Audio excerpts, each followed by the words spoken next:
Good evening दोस्तों, कैसे हैं आप सभी लोग। उम्मीद करती हूँ कि आप सभी अच्छे होंगे और अपनी अपनी पढ़ाई में लगे होंगे। अगर मैं पूजा आप सभी का स्वागत करती हूँ अपने यूट्यूब पर पूजा हिंदी कोचिंग क्लासेस में। अगर आप इस चैनल पर नए हैं तो इस चैनल को सब्सक्राइब करें, शेयर करें, लाइक करें और कमेंट करें। कल कल हम लोगों ने वर्णमाला के बारे में पढ़ा था कि वर्णमाला में कितने स्वर हैं, कितने व्यंजन हैं, कितने अंतस्थ व्यंजन हैं, भाषा के आधार पर सबसे छोटी इकाई कौन सी है, उच्चारण के आधार पर सबसे छोटी इकाई कौन सी है और सार्थकता के आधार पर सबसे छोटी सी इकाई कौन सी।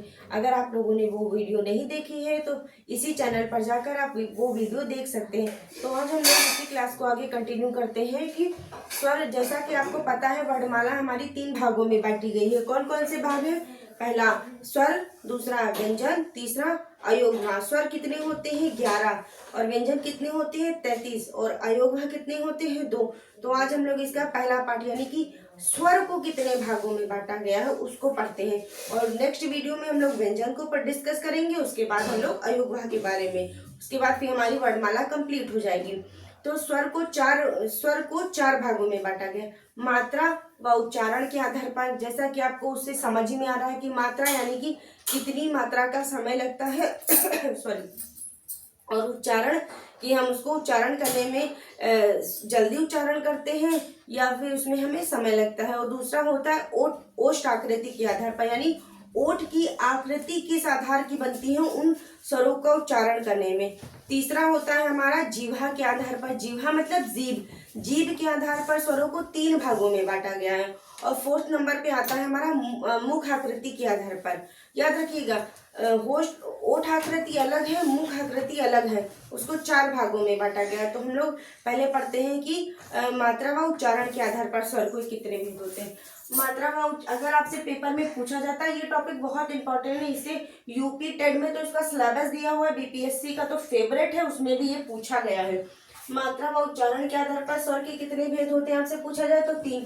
अगर ये पूछा जाए कि स्वर वर्ण को कितने भागों में बांटा गया या कितने भेद हैं, चाहे यहाँ पे भेद लिखा हो, भाग लिखा हो, आपका आंसर होना चाहिए 4। अगर वो लोग लिख कर ये क्वेश्चन पूछते हैं कि मात्रा के आधार पर स्वर वर्ण के कितने भेद होते हैं, तब आप बताइएगा 3।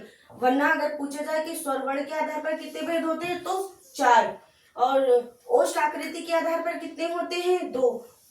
क्वेश्चन ध्यान से पढ़ना इम्पोर्टेंट होता है, क्योंकि ये उसमें ये देखना होता है कि मात्रा के आधार पर पूछ रहा है कि खाली स्वर को ही पूछ रहा है।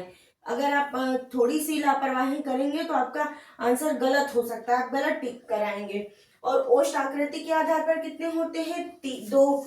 और जीवा या जीभ के आधार पर कितने होते हैं? 3। और मुख आकृति के आधार पर, यानी कि हमारा मुंह उन स्वरों को उच्चारण करने में हाफ खुलता है या हाफ क्लोज होता है या हाफ ओपन होता है या पूरा ओपन होता है, उस आधार पर आज आपका ये टॉपिक क्लियर हो जाएगा। ह्रस्व स्वर, पहला मात्रा व उच्चारण के आधार पर पहला कौन सा है? ह्रस्व स्वर। इसको उच्चारण करने में हमें 1 मात्रा का समय लगता है और इन्हीं को मूल स्वर भी कहते हैं और लघु स्वर भी इनका दूसरा नाम है।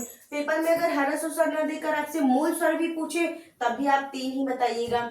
अगर लघु स्वर भी पूछे तब भी आप इसको ह्रस्व स्वर बताइएगा। मात्रा व उच्चारण के आधार पर अगर आपसे पूछे कि एक मात्रिक स्वर कितने हैं तब भी आप इसको ह्रस्व को बताइएगा, क्योंकि इसके 3 नाम हैं। कौन कौन से आते हैं इसमें? अ, ई, उ और री। और दूसरा कौन है? दीर्घ स्वर। दीर्घ से ही पता चल रहा है कि बड़ा। जिन स्वरों का उच्चारण करने में हमें 2 मात्रा का समय लगता है उन्हें दीर्घ स्वर कहते हैं। उनमें कौन कौन से आते हैं? आ, ई, उ, ए, ऐ, ओ, औ। कुल हमारे कितने स्वर हैं? 11। 11 है ना। तो अगर 4 यहाँ पर आ गए, री को तो वैसे ये संस्कृत से आया हुआ माना जाता है पर इसको मूल में ही लिया जाता है। और उसके बाद जितने बच जाते हैं वो सब दीर्घ में आते हैं। केवल ये याद रख लीजिए, आ, ई, उ, री। और उसके बाद आपका ये अपने आप ही बन जाएगा, क्योंकि बाकी सब बचे इसमें आ गए। और एक ये होता है फिलुप्त। फिलुप्त ये संस्कृत में यूज होता है, संस्कृत के श्लोकों में। इसको उच्चारण करने में 3 मात्रा का समय लगता है और इसको ओम से उच्चारित किया जाता है। जैसे आप जितनी इसको टाइम लगाइए उच्चारण करके देखिए, ओम ओम, मतलब जितना जितना आप इसको खींचेंगे ये उतना ही दूर तक जाएगा। पर इसमें साधारण सी परिभाषा है कि इसको 3 मात्रा का समय लगता है। अब हम लोग इस ये हो गया। अब हम लोग इस पे आते हैं ओष्ठ आकृति के आधार पर। ओष्ठ आकृति यानी कि आपके होंठ जब आप इन स्वरों का उच्चारण करते हैं तो वो किस शेप में आते हैं उसके आधार पर 2 भागों में बांटा गया है। पहला कौन सा है? वृत्ताकार। वृत्त मतलब होता है गोला। वृत्ताकार यानी कि उन स्वरों का उच्चारण करते समय हमारा होंठ जो है गोल शेप का हो जाएगा। और दूसरा है अर्धवृत्ताकार। दूसरा कौन सा है? अर्धवृत्ताकार यानी कि इनको उच्चारण करने में होंठ जो है पूरा नहीं हाफ गोल होगा, हाफ राउंड हो जाएगा। और वृत्ताकार में पूरा हमारा होंठ जो है राउंड हो जाएगा। उच्चारण करके देखिए, ऊ ऊ ओ औ, ऊ ऊ ओ औ। ये क्या है? हमारे वृत्ताकार। और अर्धवृत्ताकार में कौन कौन से आते हैं? आ ई ए ऐ। कौन कौन से आते हैं? आ ई ए ऐ। ये हमारे अर्धवृत्ताकार में आते हैं। अब जीभ के आधार पर कितने होते हैं? जीभ के आधार पर होते हैं 3। अग्रस्वर, मध्य स्वर, पक्ष स्वर। अग्रस्वर से मतलब होता है जीभ का नोक वाला हिस्सा, और मध्य का अर्थ होता है बीच वाला हिस्सा, और पक्ष का अर्थ होता है कंठ वाला हिस्सा जो सबसे लास्ट में होता है। हमारे उच्चारण में ये 5 आपने आगे पढ़े, जब आपको व्यंजन पढ़ाएंगे तो उसमें बताएंगे कौन सा स्वर किस हमारे जीभ जबान से मुख आकृति के आधार पर कहाँ कहाँ से उच्चारित होते हैं। जीभ के आधार पर होते हैं 3, अग्रस्वर, मध्य स्वर और पक्ष स्वर। अगर आपको ऊपर वाला समझ में आ गया है, अगर आप लोग उसको लिखना चाहे तो 2 मिनट में देती हूँ, आप लोग लिख लीजिए, फिर मैं आपको ये जीभ के आधार पर डिफाइन करती हूँ। होपफुली आपने ये नोट कर लिया होगा। अब हम जो है जीभ के आधार पर पढ़ते हैं कि स्वर के कितने भेद होते हैं।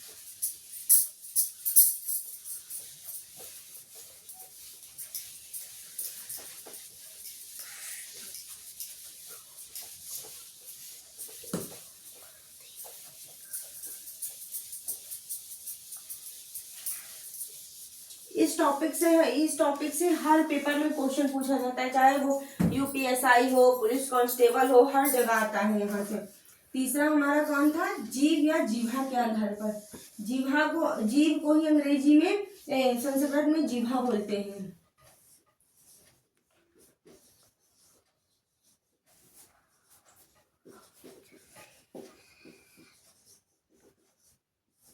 कितने होते हैं? 3। कौन कौन से? अग्र मतलब नोक वाला हिस्सा, अग्र स्वर। और दूसरा होता है मध्य, और तीसरा होता है पश्च।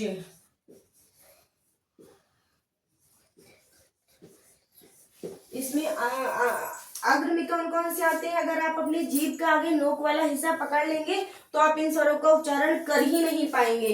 करके देखिएगा, ई ए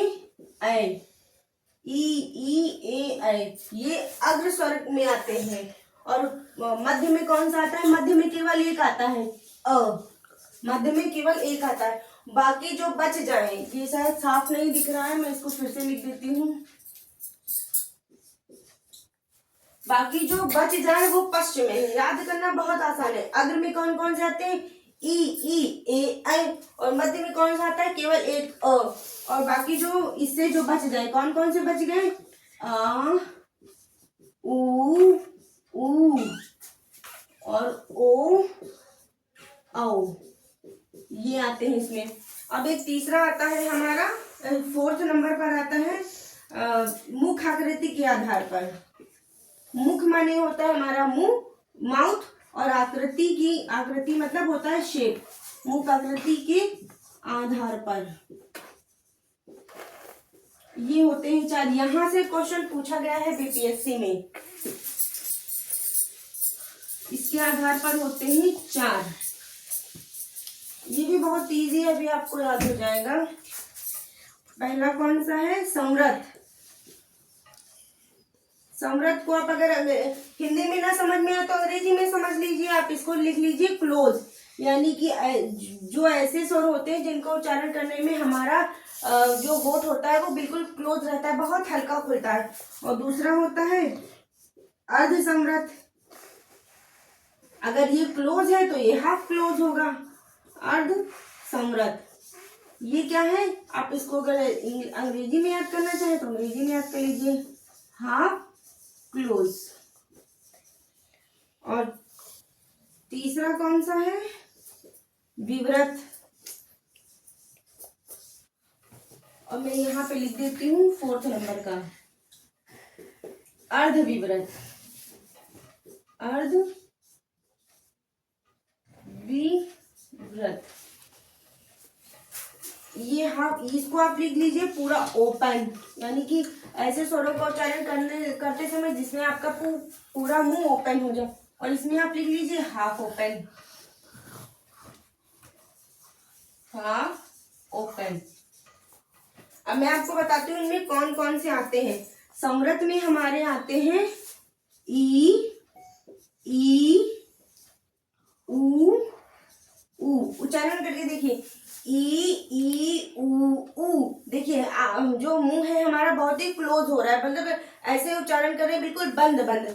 और दूसरा हमारा जो है अर्ध समृत में कौन कौन से आते हैं, अर्ध समृत में आते हैं हमारा आ, ए और ओ, ये हमारे अर्ध समृत में आते हैं। उच्चारण करके देखिए, आ ए ओ, आ ए ओ। और विवृत में केवल एक ही आता है, बड़ा आ, बड़ा आ। और आगत वाला जो अंग्रेजी का अ होता है, जैसे हम लोग लिखते हैं डॉक्टर, वो वाला अ इसमें ये आता है। और अर्ध समृत में जो बच जाए यहाँ पे वो यहाँ पे आ जाएंगे। अर्ध समृत में 2 ही बच रहे हैं, ए और ओ, ए और ओ।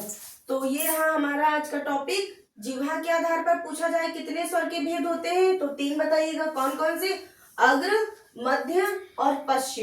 अग्र में कौन कौन से आते हैं, ई ए ऐ। कौन कौन से, ई ए ऐ, ई ए। और मध्य में कौन सा आता है, अ। मध्य में कौन सा आता है, केवल एक अ।